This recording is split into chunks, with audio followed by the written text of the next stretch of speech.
Ako po yung taga-sunod kay Mr. Ambet, taga-sagwan-sagwan, dahil may dala akong bangka na maliit para masubaybayan ko siya at makita ko yung mga huli niya. At makita rin ninyo kasi nasusubaybayan ko po ng video. Sana ay biyaan kami ni God ng maraming huli. Kahit maliliit lang. Marami. Bagulan. Ah, bagulan? Wow. Ayos. Thank you Lord sa bagulan.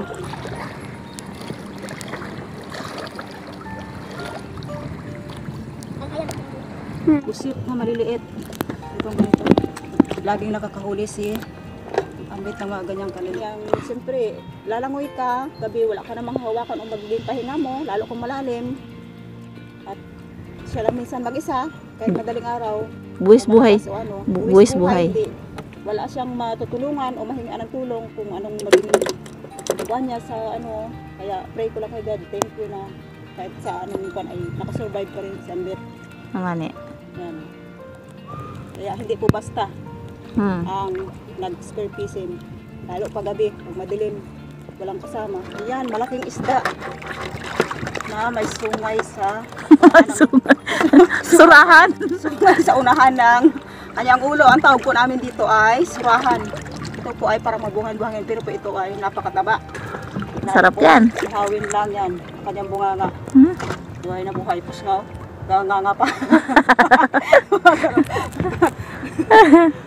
Hambal it ng surahan. Si ka-sister nagsama, kailangan magpahuli ako. Paborito na ka-sister yan. Ang sarap na isda na ito. Oh, yan. Oh, di ba? Yan po at Mauwi na?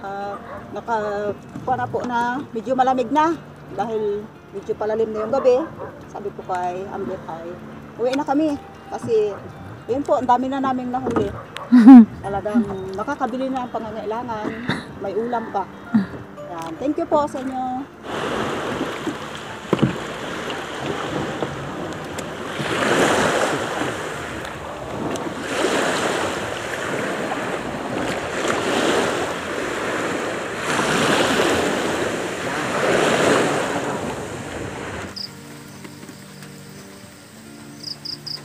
Pero yung iba pong huli, marami, yung iba ay naluto ko na. Nung gabi kasi, gabi kami dumating, kaya nakaluto na ako ng ibang maliliit na isda.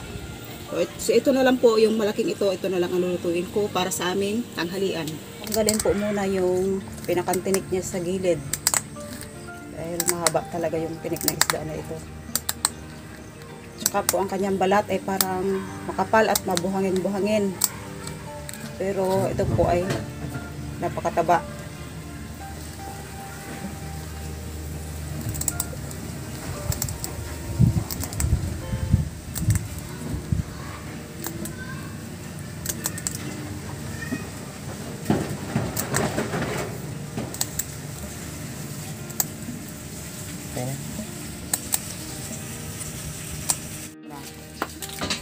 Kandang.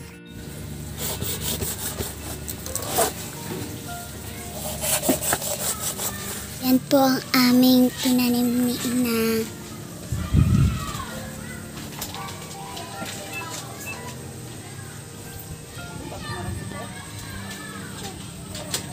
Saka ito.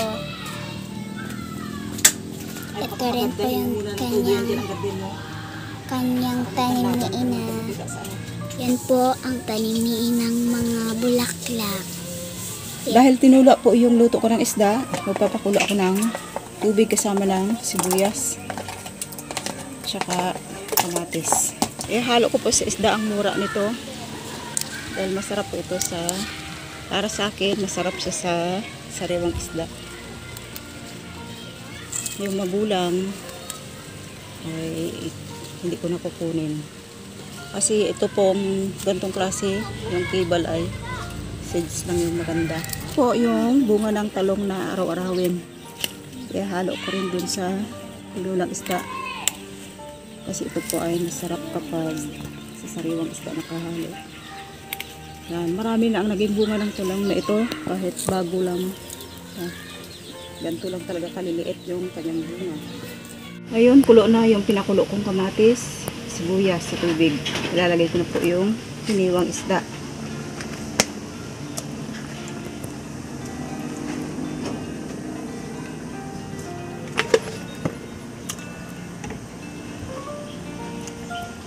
Sasabay ko na rin po yung hibal na mura pa. At saka itong hiniwang talong na maliliit. Ayan, ipapahuli ko lang yung okra. Lalagyan ko po ng itong dahon na ito. Sweet basil. At kamani po ang tawag sa amin. Balanoy. Yun, balanoy. Mabango, nakakatanggal ng lansa ng isda. Kasi ang ganito pong mga isda ay medyo matapang yung lansa. Kaya lalagyan natin ng mga spices para hindi malansa. Lalagyan ko po ng katas ng kalamansi yung isda. Ito yung pinakapampaasim ko. Dahil gusto po ng mga bata kapag sabaw ay talagang maasim. Siling berde, ito po yung nilalagay ko pag wala akong siling haba. Tulad sa mga sabaw. Kasi po ay bago siya.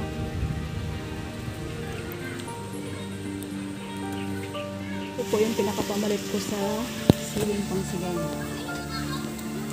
Ilalagay ko po doon sa sabaw ng isda. Ngayon di ko siya dudurugin para hindi manghang. Ang kuwan po nito ay para bumango lang.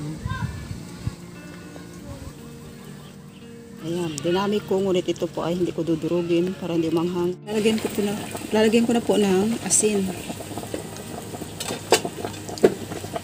Lagay ko na rin po yung okra.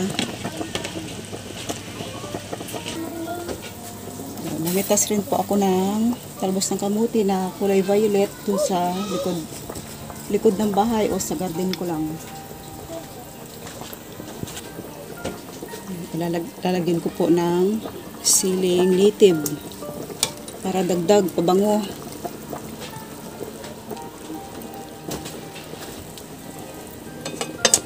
Tinanggal ko na po sa apoy at lalagyan ko na ng katas ng kalamansi. Ayan, pinakapampaasim ko.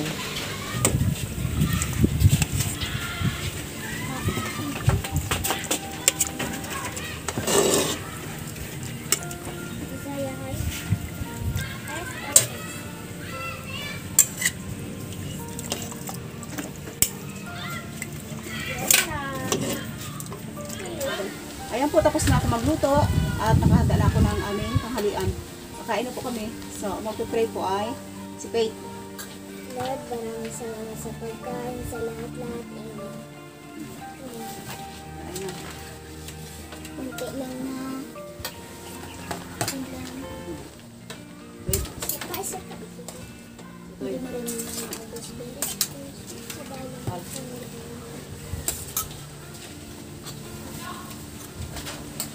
Huwag na pong isda na. Sabay lang.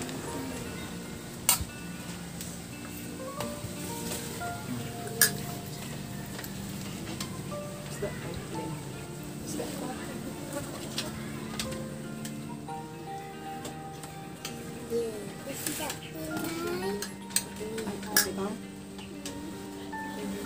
Iyon na lang akin, babe.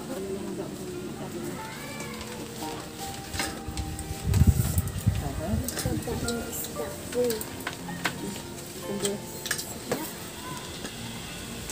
Okra na lang po na.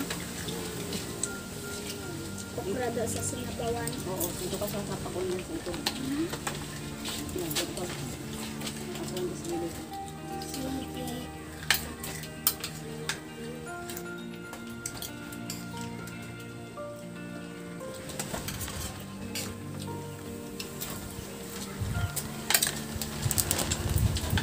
Isang bangko yun ah. Sige na dyan. Sige ako dyan.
salamat.